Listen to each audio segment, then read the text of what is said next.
What's going on, everybody? It's Childish. We're back at it again, coming at you with another video for Skylanders Ring of Heroes. Patch 1.0.9 dropped, and we got a lot of new things in the mix here. One of which is the new Master Eon's Guide. As you guys might have seen, there is quite a handful of Nat 5 Skylanders that we can be able to collect, 250 pieces. So I have brought to you guys a member from the Twitch Skylanders community that's one of the in the top guilds out there, Epic. We have ourselves FireBloom in the house. What's going on, FireBloom? How you doing? I'm doing pretty good today.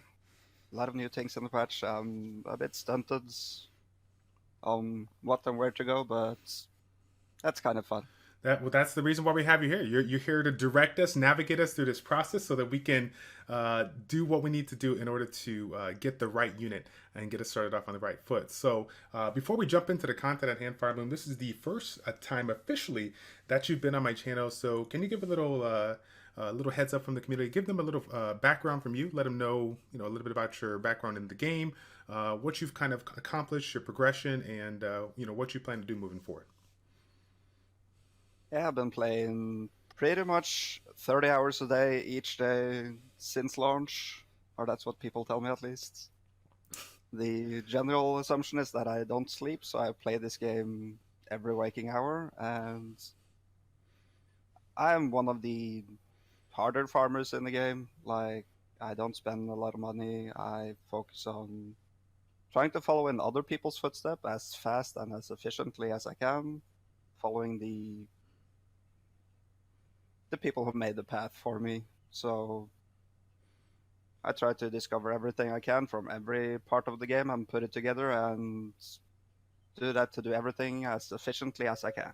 Right, and I think that's one of the best ways to go about it. I actually echo that previous statement here. If I was to say that I know everything about this game and I'm creating the content, right, making the meta, so to speak here, I would be lying to you guys. We've had quite a handful of great people out there, streamers, YouTubers, or even just players alike that have come together in the community and provided such amazing knowledge. And to be able to channel that through your Twitch stream and get a little feedback so I can better assist myself has been nothing short of amazing. So once again, my man, thank you so much for taking the time to make this video with me. I really do appreciate your time. Yeah, it's been kind of cool watching you from Summoners War and so on, so it's kind of a fanboy moment for me too. Right on, right on. All right, well, speaking of fanboys, this is actually one of the first Nat 5s that I currently got. Ambush is going to be the first unit that we're going to take a look at. What I'm going to have FireBloom do is kind of go through the 10 Nat 5s that we currently have here. Kind of give his perspective on it, since everyone's going to be asking the question, and we want to answer that today.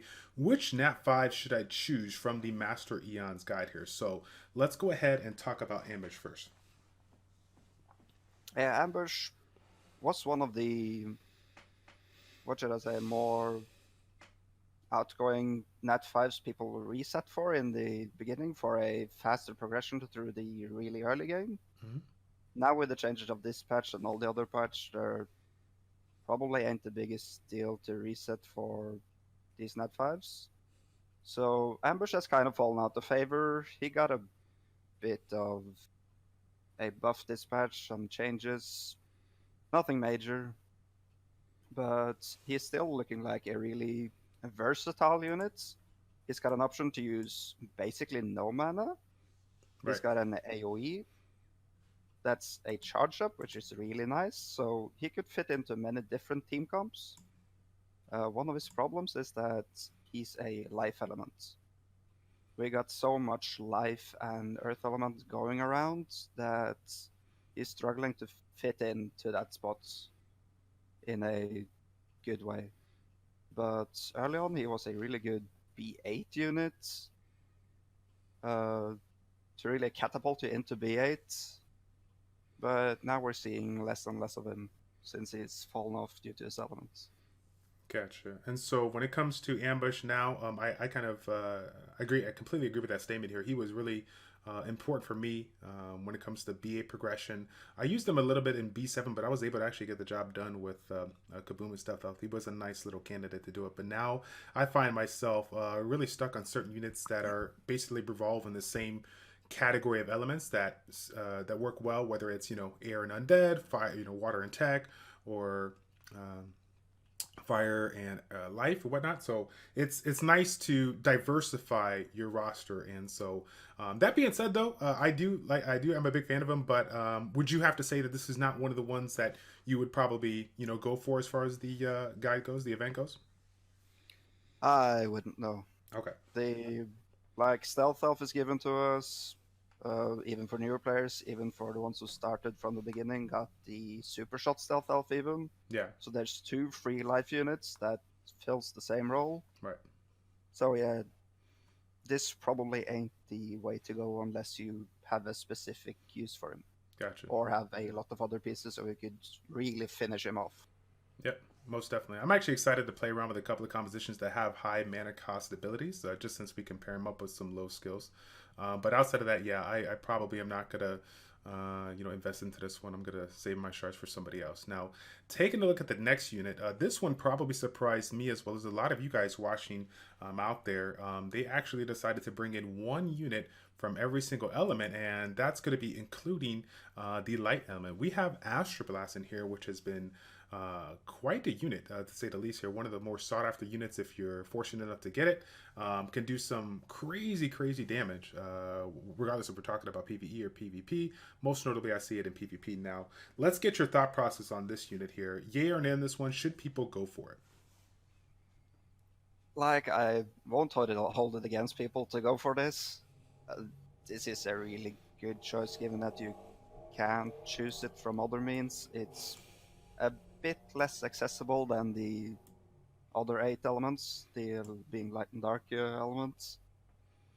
But like I saw reports instantly once the patch dropped that they saw so many Astra Blasts in defense. Right. So his PvP ability seems to be unmatched at the moment. With some better runes, we might see some changes around this. There might also be a slight chance of a nerf to him, given that he does so much damage to so many units for a so little cooldown. Gotcha. Yeah, I wouldn't be surprised. I wouldn't be surprised honestly if they did nerf him. I recently saw, I think it was Tectone's Astra Blast Spotlight video where he showcased Amanda Panna's Astra Blast with kind of average runes, and it was like two shotting, or no, I'm sorry, it was one shotting like 2 units at a time. It was crazy. It was crazy. So hopefully they kind of figure out that balance, and I definitely I'm definitely confident in Comptos' ability to make some changes because, like we were stating off camera, all the changes that have been coming around our way when it comes to Skylanders Ring of Heroes has been nothing short of amazing. They have really created a community-driven game, getting our insight on different things as far as buffs, nerfs, changes that we'd like to see, and I couldn't be more happy. Let's see. Astra Blasts. So, again, you were saying that you would probably, if people go for it, hey, it's to each their own, but you say that maybe it's not one of your top picks to do, or what do you think? It's probably one of my top picks. Like, as it currently is, it might be more of a later game focused kind of thing because he's mainly a PvP unit. Using Gotcha. him as PvE is okay, It's scary. but given the elemental advantage, disadvantage, I'm a really big fan of that. Yep. Or I think it's a huge impact on where he put it in PvE. Mm-hmm. But like he has a high mana, okay, low CD, okay, so you can bring him as a only attacker. His situational leader skill is okay against dark units, and his passive matches with a lot of other units, given that a lot of units give attack up. Gotcha. So there's nothing wrong with picking these units, but there is the catch of maybe some tweaks to him, and that everyone is going to pick him is also kind of a drawback. Gotcha. And let me ask you this, since we got a little time here, right? Astra Blast. I mean, you've seen. You said it early on. You've seen this quite a bit in the arena defense. Is there any other Nat 4, Nat 5 Skylanders that you've seen paired up with this one that has just really shined? Out there as far as competitive world. Yeah, of course, the combination of Astra Blast and Spitfire.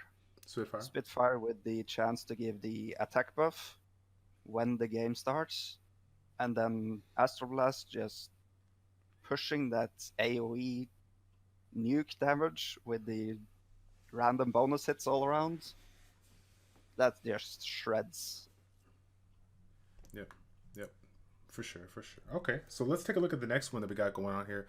Buckshot. Again, this is another one from the Magic category as far as Nat 5 Skylanders go. This is another one that a lot of people, went for the reroll on. I know that a good friend of ours, JT. JT is all business. I'm sure you guys might have recognized that. A professional JT on YouTube. This is one of his first units alongside Ember that he went all in on. And he has a blast making content on that. So if you guys haven't checked him out, we'll do a quick shameless plug for him. I'll leave a link for his channel in the description down below. Really, really good content. Does a lot of testing with some of the higher end units out there. But that being said, though, give me your opinion on the Buckshot. Really fun unit, a lot of damage potential. But where do you categorize this when it comes to people's top picks for this one? I've heard about people theorizing about a V10 use for him. I personally don't see that as the biggest deal. I don't think he brings the necessary single target damage, with his awakening being a bit random, the other things being AoE, high mana costs. Of course, AoE means you don't get the focused single target damage, which you need for B10. Gotcha. But yeah, I don't see it there, but I've seen it in PvP, and that's some scary stuff. Right? As long as you have it to the max, like Awaken 6-star with your best runes. Right. Yeah, I'd be excited to see it here. This is this is kind of one of those units that I like to, if I had it built, I might pair this with that ambush and then another unit just to, improve their damage. Maybe that Spitfire, something like that, to see if I can get that bonus attack from the leader skill or some other unit that could provide it. But yeah, pretty unique unit. A lot of damage potential there. I'm excited to see what some of the other people out there in the community, if they go for this one or not. But I think I echo your statement there. Really good unit, but probably not one of my top 3 picks here. The next one here, again, we got to do another shameless plug. Malice from the Skylanders community, another Twitch streamer, another YouTuber. This is a unit that he went all in as well. He's a big fan of that. I will also leave a link in the description down below if you guys haven't checked out his content here. So, chain reaction, give it to me raw. Let me know what you think about this one. Honest opinion.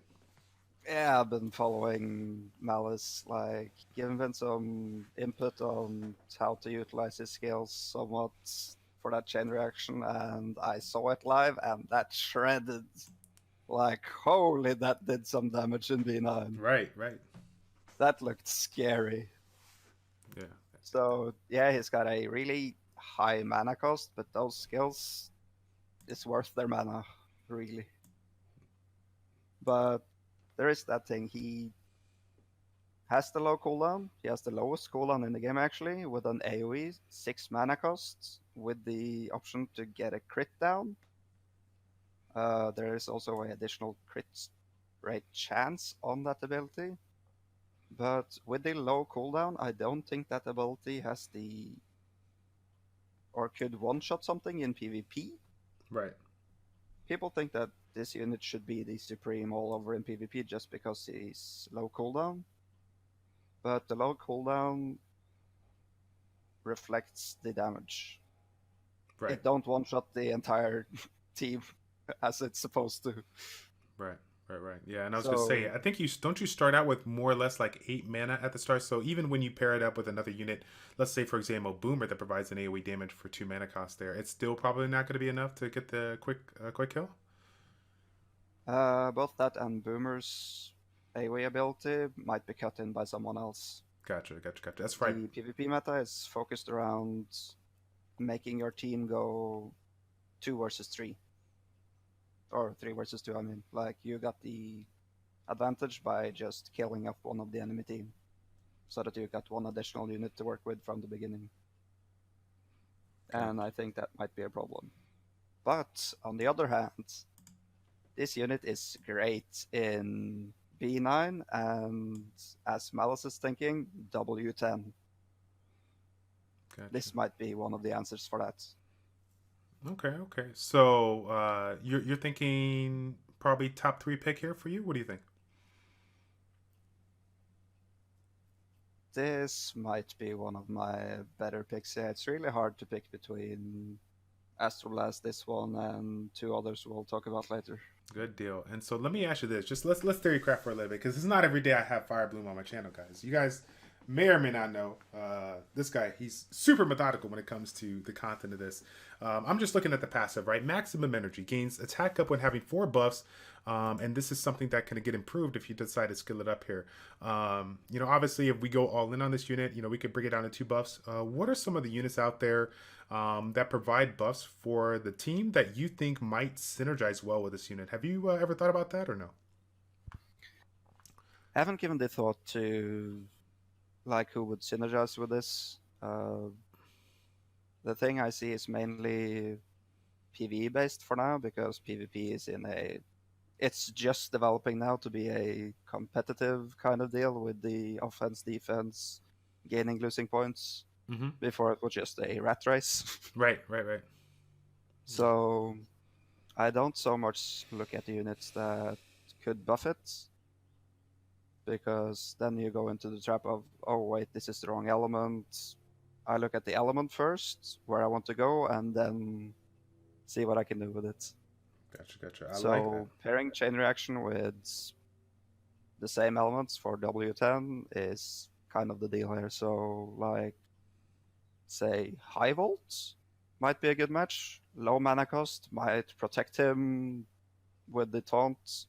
Got a charge ability and a 1 mana, so not using any of his mana, just focusing on chain reaction, pumping out the damage by draining all the mana. Gotcha. And so I think if I recall correctly, he had a unique skill that did some additional damage. If I recall correctly, that did some additional damage if the unit had a shield. I thought it was kind of weird, given that whole scenario here. I think it's chainsaw combo finisher. So let me know your thoughts on this skill. And is there a particular unit that kind of sticks in your head? It's like, this would be kind of a hard counter to something that we may potentially see, given the fact that everyone can level up the Nat 5 Skylanders. There aren't that many Skyline or Nat 5s with a shield ability. That comes longer down the chain. Like, we've seen a lot of Crusher. Crusher has the option to give shields to target who gets crits with his leader skill. Mm-hmm. We're going to see some healers with some shields coming in, like I think it's Light Flashwing or something. I think Light Flashwing or Light Jetpack. I think it has one for himself. I don't know if it's an AoE one. Light Jetpack has one for himself, yeah. Yeah. But the problem with Crusher is the elemental disadvantage. But 50% damage versus 20% less, that's quick math, 30% more. So love it. So yeah, we might see some use for that in PvP. And of course the waves in some rune dungeons and so on gains a shield or gives a shield to every of his allies. Gotcha. But then again, that ability might not be featured in that, since you probably want to go the AoE ability and the big target nuke. Gotcha. I like it. So I think it's a PvP only thing, basically. Okay, sounds good. Let's take a look at the next unit you got on the list here, Kingpin. Now, this is actually something that I'm pretty excited for the Skylanders community, because this is one of the units out there that everyone pretty much got for free if they've been playing this game for 2 months, getting 25 pieces at the end of the monthly rewards here. So most of us that have been playing since launch already have enough pieces to summon it, and of course, this is obviously a candidate in the Master Eon's event here as far as the Nat 5 Skylanders. So, what's your take on this one? Does it fit in that top 3, or what do you think overall? This, in my opinion, does obviously not fit in the top 3. Like, for those shards, I think you should go for some offensive units, just because they push you further. There is a really volatile meta going on both in PvE and PvP, with just pushing as fast as you can with as much damage as you can without dying. Right. But there is also a thing with the monthly login. It's not like in Summoner Sword, for those who play that.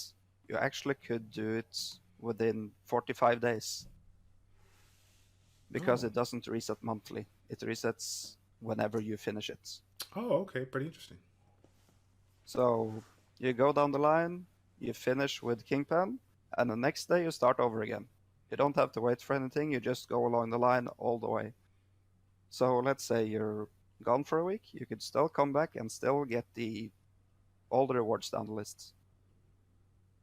Very cool. So you're guaranteed to get that finally. So, But for the actual units, I think he competes way too much with the other in his element, like tech water. He's competing with stuff like gear shifts. He's competing with high volt. He's competing with chill. He's competing with wham. Wham has been a really big thing. Like basically everyone got that guy. But he is a bottom solid tank. His mana cost is a bit high, but that focus aggro is really nice with such a beefy guy. He has the highest base defense in the game, I believe. I don't think I'm wrong on that.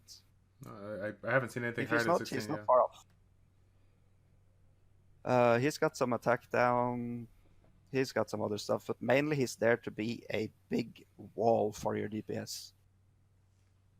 So if you max scale him up, that's 12 seconds cooldown on the focus aggro. That's still a bit much, but still fairly fast for a focus aggro. But I still don't think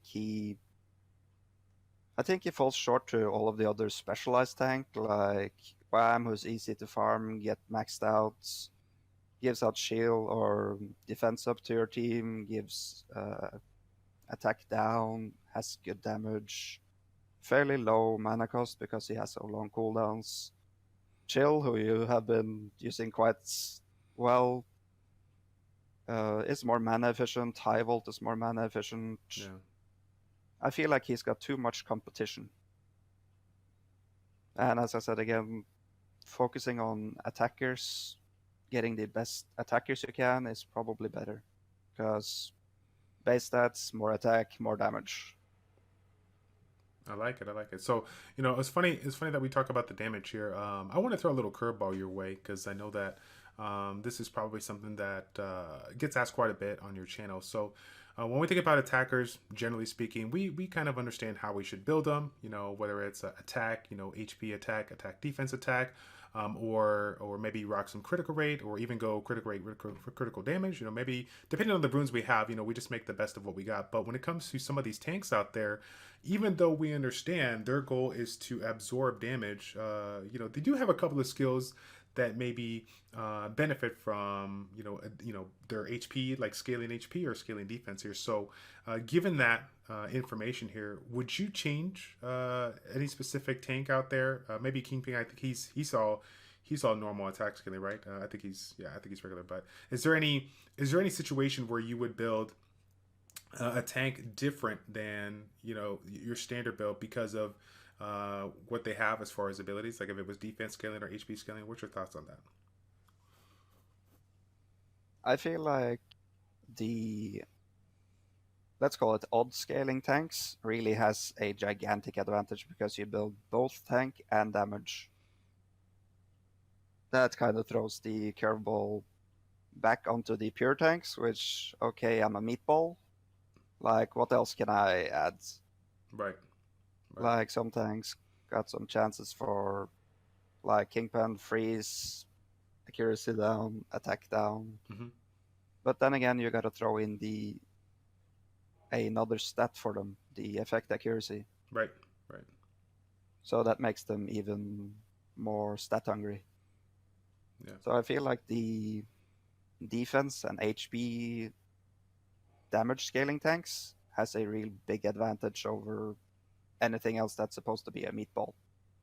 Gotcha. Would you agree that that's why a unit, for example, let's say like Crusher right now is kind of a one of the flavor of the month people are building? I mean, obviously his kit is amazing, but the fact that he has an ability that can scale off of HP is pretty nice as well. Yeah, 100%. Like, he scales of HP. His leader skill gives a shield to people who get crits. with the bomb or crit damage meta, he basically is good against both. Bombs ignore defense, like he doesn't care, he builds HP. Crits, oh wait, I gave me and possibly other people you didn't kill a shield. Right. So he really fits every build there. Good deal. Good deal. I'm actually looking to build him down the road here. So, but But how are you gonna do that now? huh? You want to do that now? You're saying don't build it right now? Now, how are you gonna build Crusher now? He's not farmable anymore. Oh, I'm gonna magically figure out a way to get like 1,000 shards on my account, and I'm just gonna build them. Okay, I'm gonna make it happen. No, you're right though. There's a couple of units that got taken out of there, but I'm sure we'll make a video down the road. We'll talk about some of the units out there that are currently added in that are definitely worth farming here. But before I take this, 25-minute video to a 2-hour video, because as we're gonna talk our heads off here. The community before the community falls asleep, right? Let's go ahead and get them back on track here. Nightmare is the next unit that we got going on. Again, one of the light and dark units out there, the dark unit, respectively, that I was pretty surprised to see in the list because this is another one of the units that a lot of people sought after, getting their first clear on the 10-7 stage, and the potential to get this unit. Really unique kit, but I mean that leader skill, being able to provide the heal when the enemy is defeated is obviously really nice. So what's your thought on this unit overall, and is this a unit that could potentially be as a top 3 pick?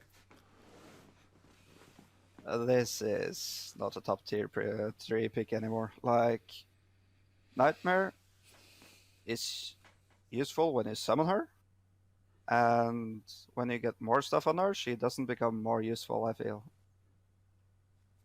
She uses a gigantic amount of mana. If you build her full attack, then you're just taking away from the other parts of your team. And I feel like she's a bit of everything and hasn't found her niche use yet. The leader skill is probably the best in the game for certain things. Like, it was so broken earlier when you could put her in as a leader skill only in B9 with Boomer Wham and basically guarantee their full HP onto the boss stage and the best chance to success. But after that, she just disappeared.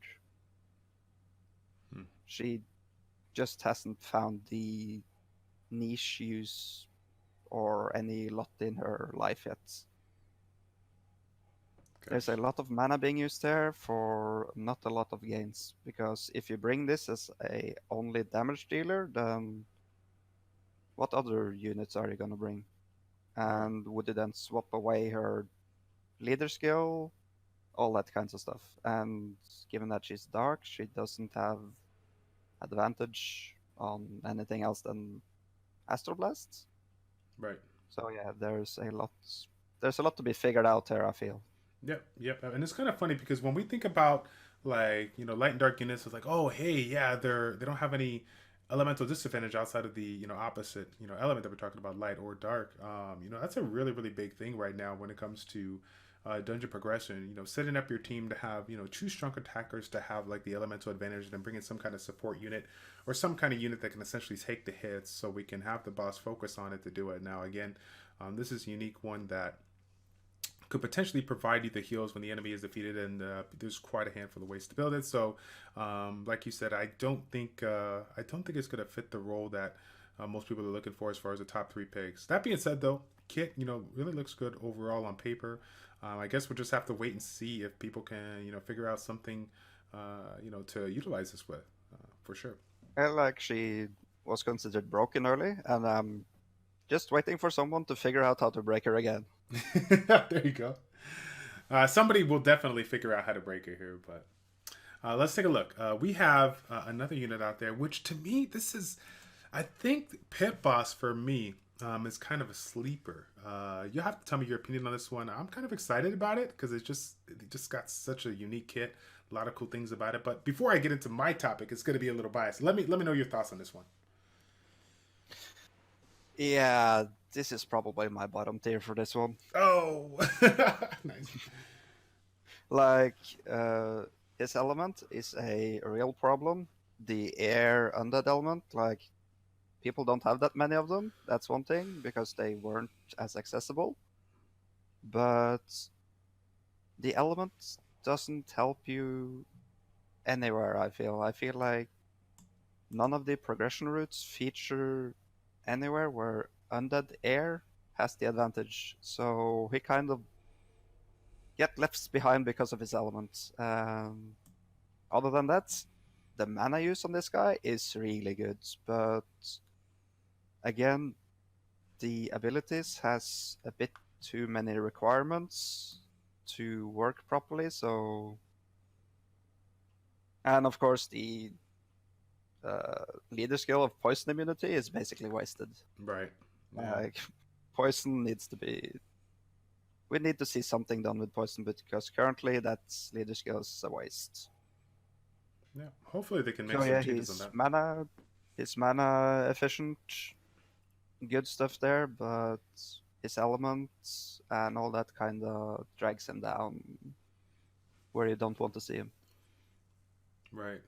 I'm hoping that as people get a chance to build him, maybe we can see him use a little bit more in evasion. I think he has a great overall kit to kind of help out the team there. The passive though, or sorry, the leader skill though, yeah, you're currently right. They have to do something to change that. Because again, right now, poison immunity is just not really a thing. But you never know. Down the road, they might incorporate a new dungeon that provides air and undead to be the stronger element out there. And if that's the case, maybe we'll happen to see this one down the road. Yeah, like he might have some potential in PvP invasion currently, or hopefully in some new place like a new dungeon or anything. Right. All right, then moving on. Let's take a look at the next one here, Spitfire, which I am a huge fan of. I think most of the people out there in the Skylanders community are. This is another one of the units that people went out of the way to re-roll at global launch for this game here. Now, the funny thing about this one is that I saw it, utilized a lot. Then people kind of put it on the back burner because they couldn't, 6-star it. But needless to say, essentially what it was used for, to provide that attack buff in the arena so you can get the jump on your opponents with regards to damage. People still got a lot of value out of it, and now we can take it up to stage 70. One of FireBloom's and our good friend Spammer Rice recently did an interview with Sai, who's another content creator out there on the Twitch side, and he recently showcased the B10 team incorporating this unit, and he had quite the success, didn't he, Fire?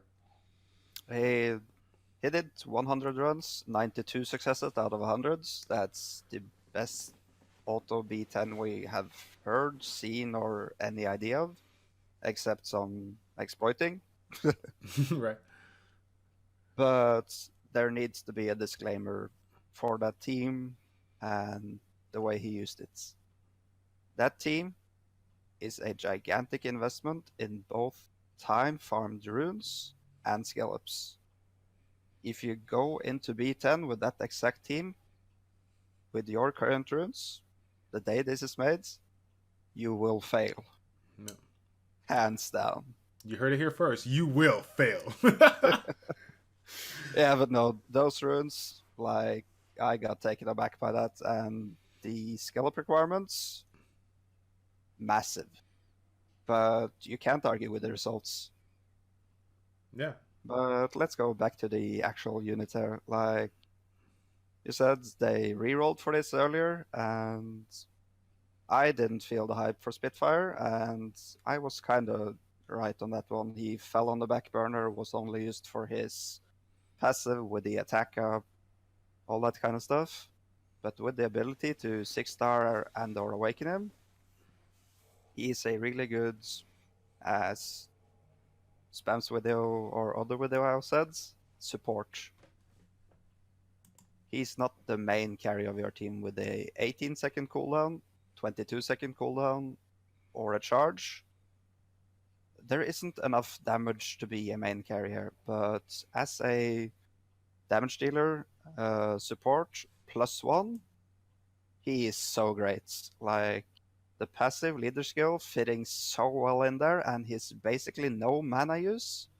You could fit some really good additional damage for the trade-off of getting additional buffs and additional damage. It's basically only additional damage. There's no downside to using this. As long as, of course, he doesn't have the elemental disadvantage and get one-shots. Right. Yeah, I was So he's just a bottom solids +1. right, and then that leader skill that can, I mean, essentially go pair up with any other attacker. Doesn't even have to. Everyone loves the attack buff, so yeah, you can't really go wrong in that front there. So now, even though you weren't, a big fan of it early on, is it now considered one of your top three picks? Uh, for the current progression that people are doing towards doing B10, all that stuff, it looks to be one of the top 3+1s. Like people use uh, Kaboom, Igniter, all that stuff. He is obviously the best spot for the +1 for the brute force, and like other stuff, uh, the Mirage Tower. There's basically just free damage in his kits, although with some randomness with his passive and so on. But there's basically just additional damage to be gained here. Okay, sounds good. Sounds So good. towards the B10 and so on, that's the reason he gets one of the top spots. If he weren't going into B10, he probably would have fell a bit lower. Gotcha. Well said, So sir. his element really carries him. All right, well said, sir. So let's take a look at the next one that we got going on here, Stormblade. I think another one that people love to pull early on. A ton of AoEs here that allowed us to kind of push through some grinding aspects. In addition to that, I think it was what B7, B8. It helped out really well when it comes to progression in dungeons. A really fun unit, and I think a lot of potential once you get to really, really strong runes. But I guess we could say that for everybody, right? Needless to say, let's go ahead and get your opinion on this one. Stormblade, what's your overall thoughts on this one? And then let me know if this is fits in your top three picks out there. Yeah, this was the really flavor of the month. Top tier unit people reset for in the beginning, and even though I didn't, this was probably the pick I would have gone for that too. Mm-hmm. Now with the changes, like I said earlier, there's no need for resetting that much for the special nat fives and so on. So he was really good early, but again with the air undead element kind of falling short here.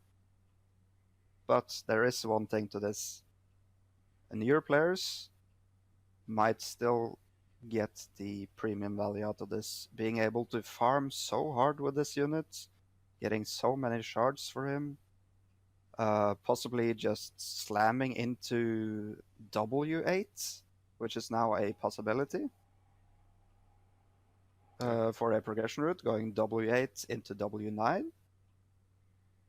So it kind of opens a new way to do the game, and he probably still is the best farmer in the game. But yes, he might have disadvantage on places, but when he don't, he is so good. He's got the option to use all the mana, he's got the option to go charge ability to use less of it. He used to be, or nothing changed really, but he used to be better in PvP, but people's defensive runes got too good for him to one-shot people with his AoE skills, so he's kind of fallen off a bit, but like I said, he's still a really good farmer, a really good early game unit. It could really push people's hard farming progression a long way. Right. And now with all the recent changes, they have so many things to choose from to farm. It's crazy. Yeah. It's crazy. Let me ask you this though, because you made a really cool comment about possibly looking at to like Wailing 8, Wailing 9 now. Given everything that has changed in the game, our first thought was, hey, let's push Beast Labyrinth, let's get up there, let's try to get those high, quality runes, and use those to kind of ease our way into Wailing and get ourselves, eventually, a W9, W10 clear. Now, with all the changes that have kind of come around, would you still recommend to, one of your viewers on the Twitch side of things, do you still say, hey, focus on, B7, B8, B9, and get up there, try to get those 6-star runes, but maybe move on to Wailing, or are you going to still kind of work on your 3-star B10 clear, get the runes you need, and then go to win. What's your take on that? I've been thinking about that a lot. My main issue is that the B7, 8, 9, farming B9 for 6-star runes, staying there for an extended amount of time, still is the easiest way to go, I feel. I don't feel like getting to W9 and getting those good runes is as easy as B8. No, B9. Gotcha. So, and then the issue comes, let's say you farm B9 for a while, get some good runes, and you're able to do W9. Then you got so many different rune sets. That's kind of where it bothers me. Like, you are gonna have such a big problem matching sets. Right. You might get some crit sets together, but the bomber units being that strong, attack is so strong, all that kind of stuff. And yeah, there's 10 sets then instead of 5. Or what is it 4 to 8 or 5 to 10? There's double the amount of sets you gotta go through to try and find a good match. Right. Right. Good point. Well stated. Anything else you wanted to add as Stormblade? I don't think so. He's a bottom solid unit as far as that goes. There is the one thing, he does fit into the attacker air kind of units. His only problem is that he don't have a real single targets. Gotcha. So he might not be the counter in PvP that you want him to be. Very cool. Speaking of counters in PvP, we're taking a look at this new patch here, 1.0.9 or 1.09, that made a unique change when it comes to what we can do as far as arena goes. Now we have the opportunity to set an arena defense team, and we could potentially, gain points if our arena defense comes up here. This last one here may not have been like a super popular unit early on, but definitely got the hype team rolling around with him, with regards to his kit and what he can do here. We got Tri-Tip in the house. Let's tell me about your opinions on this one overall, and do you think anybody is going to choose this one as a top 3 pick? I think someone already have. I've seen AJ in PvP getting a 6-star Awakened Tri-Tip now. He's really liking it. Talked to him a bit about it, and after seeing his kits, it's just such a solid unit, both in terms of being a defense unit, scaling off defense, ignoring defense, buffing allies with attack with his leader skill, chance to gain crit rate down when you started. Like, this is such a solid PvP unit. He's also been used in W9, but that's kind of a secondary feature for him now, I feel. But the low mana cost, the fairly low cooldowns, obviously scaling off of defense or building full tankiness ain't a bad thing on him. Yeah. It's just such a well-balanced unit for the purpose you want him to do. He is a tank. Agreed, he doesn't have the focus aggro, but he comes with the defense scaling damage, which is just doubling up on something, making him so efficient with every kind of stat you give him. Yeah. High defense, scaling of defense means you build a lot of defense on him. That makes so that every HP substat you get is even more efficient. So yeah, he's such a solid kit on him. Like, it's well-rounded, all that kind of stuff. Nothing is wasted on this guy. Good deal. Well, I'm actually excited to hear back from you maybe in like a week or two after some of these guys get their tri-tips all built up and ready to go, and see like how competitive does it turn out to be, and if anybody figures out a good counter for this specific unit. So that's going to be it for these 10 NAV5 Skylanders here. Now, we talked a little bit about some of the ones that are your topics out there. For the people that made it to the end of this video, shouts out to you guys for if you're still watching this video. One of the things that I kind of pointed out, throughout this whole process, I asked you essentially, what are your topics? But let's say somebody just came into this game, a day, a week, a month ago, and they're just looking, for your overall blanket statement, because I know that you get this all the time on your channel. Like, what would you recommend to the community as far as 3 choices that are probably going to be overall really good, no matter how you look at it?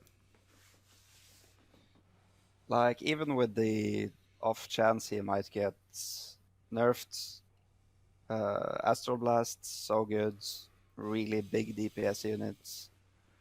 Having the neutrality is both a good and a bad thing. Like, he won't have disadvantage anywhere, except dark units, but we don't see that much of those, neither in PvE or PvP. Mm-hmm. So that's got to be one. Spitfire's so good for the progression into both in B9 and into B10. Kind of a mid-game into later game kind of units. Tri-tip, more of the PvP one. And chain reaction, I feel like I kind of got to make this the wildcard one. Just because makes B9 so fast, possibilities in PvP, possibilities in W10, like, he could be up there as the new flavor of the month in a couple of weeks. Okay. Well, thank you. And of course, for the newer players, Stormblades and Ambush is still really good progression units, and Farmers. Okay. Well, we got the. I think our top 3 list kind of turned into a top 5, but again, any and all information that we can get for this topic, I really do appreciate it. So once again, ladies and gents, if this is your first time on the channel, thank you so much for your support. If you like the content, please feel free to give this a thumbs up and stop what you're doing right now so you can go ahead and give a follow on over on FireBloom's channel. That's going to be twitch.tv/FireBloom. Once again, my man, thank you so much for coming onto the channel and making this amazing video for the community. Yeah, thank you for having me. It was so great to finally get to do this. Oh, yeah. We've been waiting to do this for quite some time. We finally got it done. Yeah, buddy. Well, all right, guys. That's going to be it for this video. It's your boy Childish and FireBloom with ChildishPlays checking out. Take care, and we will see you all in the next video for Skylanders Ring of Heroes.